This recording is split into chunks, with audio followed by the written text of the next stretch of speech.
Toxic movie review. KGF movie తర్వాత rocking star Yash ఈ మూవీతో మన ముందుకు రాబోతున్నాడు. ఈ మూవీకి గీతూ మోహన్ దాస్ డైరెక్షన్ వహిస్తున్నారు.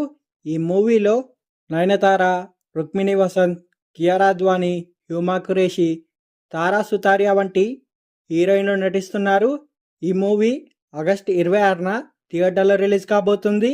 ఈ మూవీ ఎలా ఉందో ఈ రివ్యూలో తెలుసుకుందాం రండి.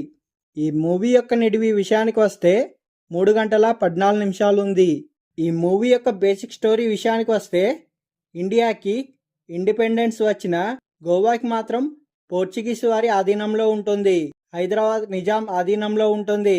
అలాంటి సమయంలో గోవాలో కొన్ని ఇల్లీగల్ యాక్టివిటీస్ చాలా జరుగుతుంటాయి. మాఫియా ప్రభావం ఎక్కువగా ఉంటుంది. ఈ క్రమంలో మాదక ద్రవ్యాల వినియోగం, ఆధిపత్యం కోసం పోరాటం, చీకటి రాజ్యాన్ని సొంతం చేసుకోవడం కోసం కొన్ని గ్రూపులు పోరాడుతుంటాయి. ఈ క్రమంలో మితిమీరిన హింస, రక్తపాతం జరుగుతుంటుంది. వెన్నుపోట్లు, మోసం, దగ, పవర్ పాలిటిక్స్ కామన్గా జరుగుతుంటాయి. ఇలాంటి ప్రపంచంలో రాయా అలియాస్ రాకింగ్ స్టార్ యష్ గారు ఎలా నిలబడ్డాడు, ఎలా ఎదిగాడు, ఈ క్రమంలో ఆయన ఎలా పోరాటం చేశాడు అనేదే ఈ మూవీ యొక్క స్టోరీ.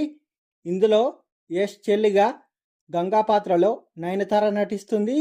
ఆయన ప్రేయసిగా నదియా పాత్రలో కియారా అద్వానీ కనిపించబోతుంది.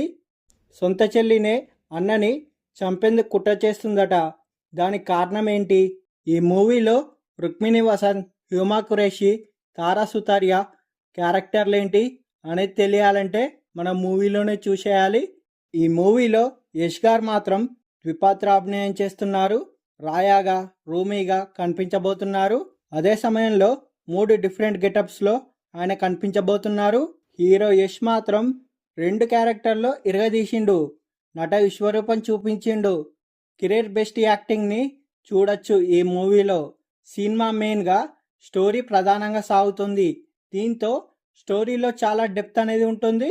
సినిమాని లీనమై చూస్తేనే మనకు అర్థమవుతుంది. ఈ మూవీ యొక్క స్టోరీ మాత్రం చాలా ఇంట్రెస్టింగ్గా ఉంటుంది. ఇక కియారా అద్వానీతో యష్ రొమాంటిక్ సీన్లు మాత్రం మతిపోయేలా ఉంటాయి. అదే సమయంలో నయనతార, యష్ మధ్య వచ్చే ఎమోషనల్ సెంటిమెంట్ సీన్లు సినిమాకి హైలైట్గా నిలుస్తాయి. రుక్మిణి వసంత్, హ్యూమా ఖురేషి, తారా సుతారియా వంటి క్యారెక్టర్లు సర్ప్రైజ్ చేస్తాయి. సినిమాలో మాత్రం ప్రతి ఫ్రేమ్ వావ్ అనిపించేలా చాలా లావిష్గా, గ్రాండియర్గా ఉంటుంది. విజువల్ ట్రీట్ అనేలా ఉంటుంది. ముఖ్యంగా ఈ మూవీకి మ్యూజిక్ అందించిన రవి బస్రూర్ మ్యూజిక్ సినిమాకి ప్రాణం పోసిందని చెప్పచ్చు. యాక్షన్ సీన్లు సినిమాకి మరో హైలైట్ అని చెప్పచ్చు. చివరగా ఈ మూవీ గురించి చెప్పాలంటే యష్ మాత్రం ఈ మూవీలో 1 మ్యాన్ షో అని చెప్పచ్చు. ఒక్కడే మొత్తం ఇరగదీసిండు. మూవీ మాత్రం బాగుంది, చూసేయచ్చు.